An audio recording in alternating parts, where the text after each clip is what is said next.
Today I am at one of my favorite places in Wake Forest. This is called the Factory, and it may not seem like much on the outside, kind of looks like a factory, but inside is tons of fun.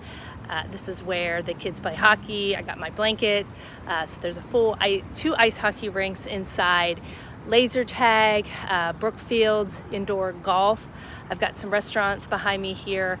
There is Lonerider Brewery, tacos, tequilas, Mexican restaurant, as well as the Village Deli.